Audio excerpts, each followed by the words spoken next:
بيحبها الملايين، وهي طبعا المحشي.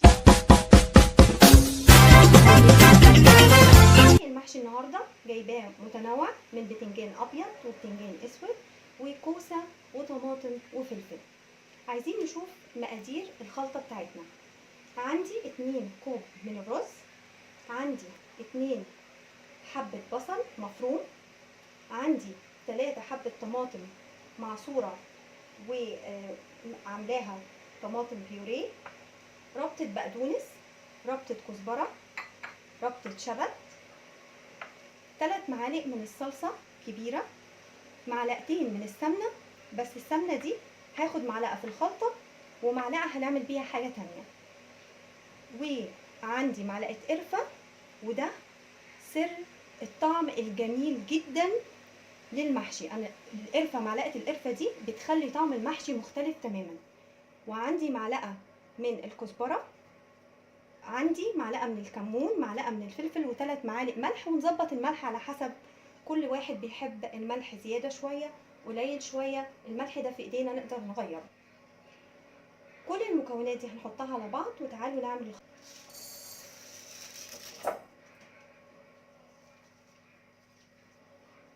غسلاه كوبايتين من الرز مغسولين كويس جدا. بعد ما حطينا السمنه والزيت على الرز لازم نقلبه عشان يتغلف الرز كله بالسمنه والزيت ويبقى مفلفل كده في جوه المحشيه بعد ما تستوي. خلاص قلبنا الرز بالسمنه والزيت، هنحط بقى مكوناتنا. 2 حبه البصل، وعندنا 3 طماطم بيوريه بتاعتنا، عندي ربطة البقدونس، ربطة الكزبرة. طبعا كل ما الخضرة تبقى اكتر كل ما يبقى المحشي اجمل واجمل.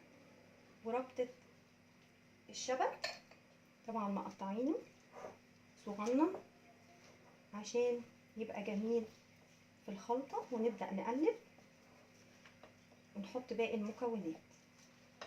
نحط بقى 3 معالق صلصة،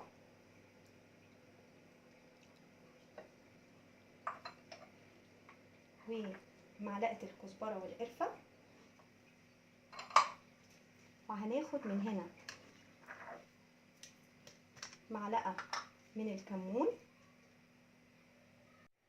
وهنحط 3 معالق من الملح، وطبعا حسب الرغبة الملح ده حسب، في ناس بتحبه ملحه زيادة شوية، في ناس بتحبه مظبوط، في ناس بتحبوا الملح القليل، ده كله على حسب الرغبة. ونقلب المكونات دي كلها مع بعض بالطريقة الجميلة دي.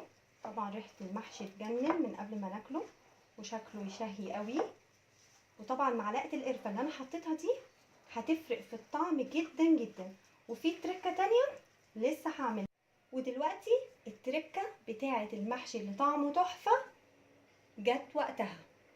دلوقتي هحط فحماية، طبعا البتاعة دي بجيبها بتتحط في وسط الاكل كده عشان الفحم طبعا مينفعش يتحط دايركت على طول على الاكل. وبعد ما حطينا الفحمة هنحط عليها معلقة السمنة اللي انا قلتلكوا هنشيلها ونغطي فورا. بعد ما حطينا الفحمة وسيبناها 10 دقايق هنشيلها.